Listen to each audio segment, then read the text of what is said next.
cupcake. Executive producer David Albert. Yep, just right there the whole time. Just awkward. Oh, you're really getting in there. You're really digging in there. Right on the hip. Yep, that's our baby you're rubbing. That's our baby. He's gonna have a good life. Special effects supervisor, co-executive producer, Mr. Greg Nicotero.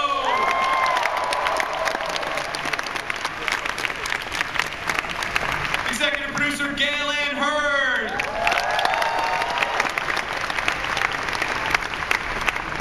And showrunner and executive producer, Glenn Mazzara.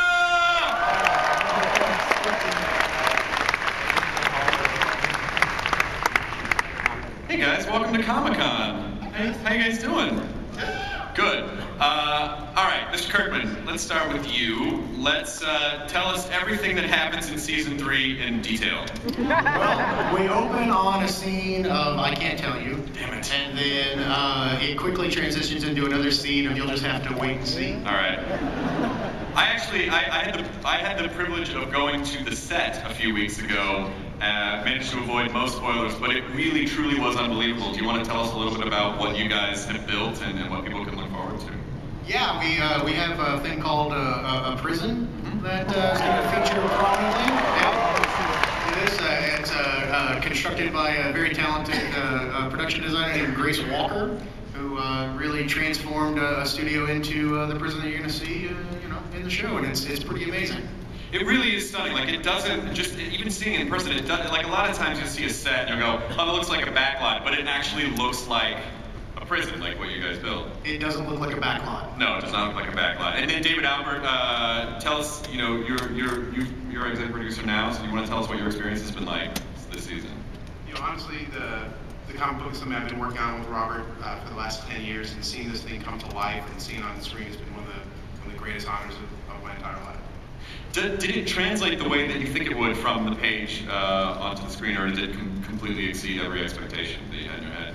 Honestly, it's one of those things where I had a vision in my head as to what it might look like, and everything that's come out has been pretty much been better than that. So the thing I've been loving though is honestly picking up at I feel like the pace really started to pick up at the end of season 2. Yeah. I feel like we're sort of putting our foot on the accelerator now. It's going to go even faster going now. Yeah, I mean, there were a couple complainers at the beginning of season 2, like, why didn't I see more zombie stuff? And then, Dave Navarro, and then by the end of it, oh yeah, he and I are gonna go toe to toe.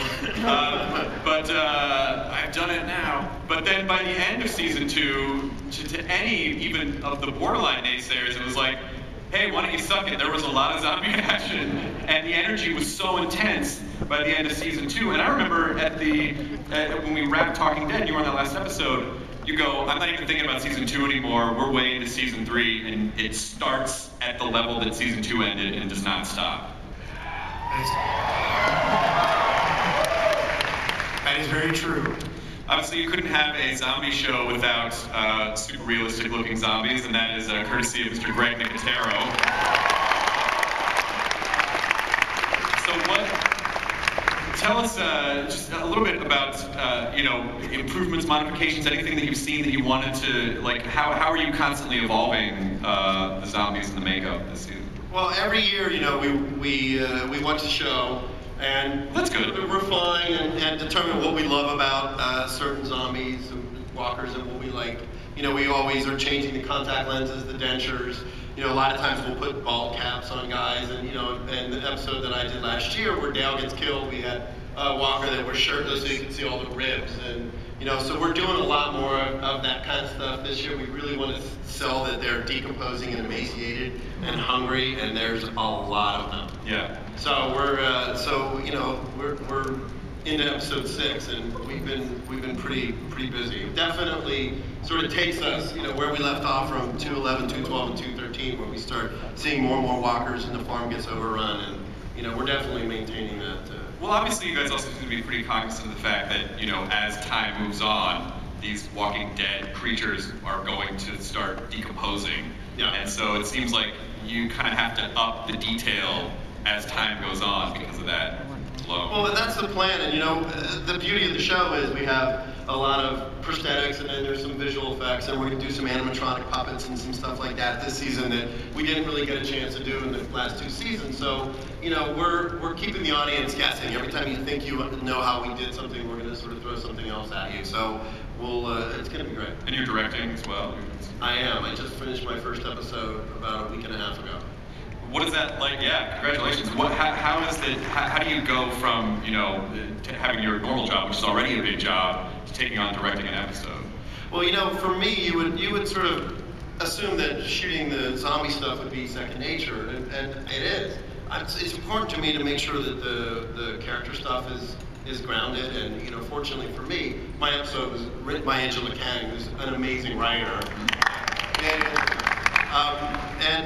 So I had a lot of great stuff to do, and there's iconic moments from the graphic novel that appear in my episode.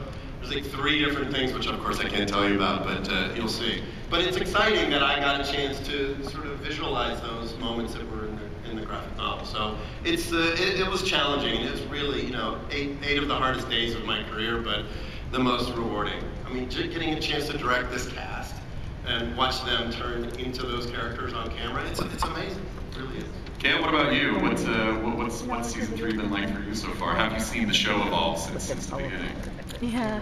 Well, I think it's kind of interesting when you think about it. Here we hire a production designer It's a really whose name is small Walker. color camera. Yeah. I think we're being taken over by The Walking Dead in the best possible way.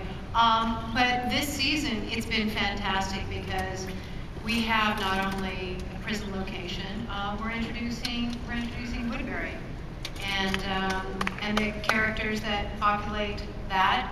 The kick-ass Michonne and the governor.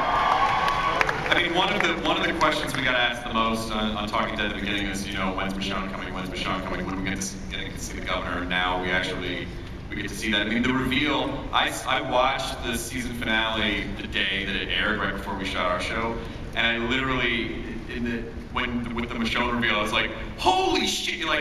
Jumped off my couch. I was alone. It was really sad. But then the reveal of the prison too at the end was so genius. I really tell us, how true are you sticking to the comics with these characters, and what do you see in store for them in the next season? Well, Michonne kicks ass with a katana sword in a way that I hope all of you watched The Talking Dead last weekend. If you did, you got to see a little of her katana wielding action. Yeah, I buried it into the side of the prison by mistake because I got really excited. We had to fix that. Sorry. You may not be invited back next season. That's all right. Thank you, person. The intensity level is incredible,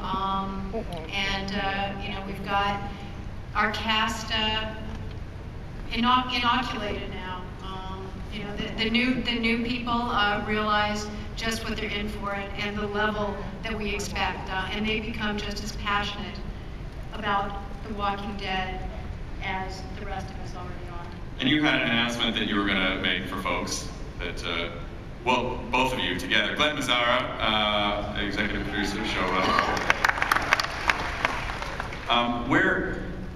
When I talk to you, because obviously when you come on a show, people might be like, oh, he's got to seem super animated because he works on the show.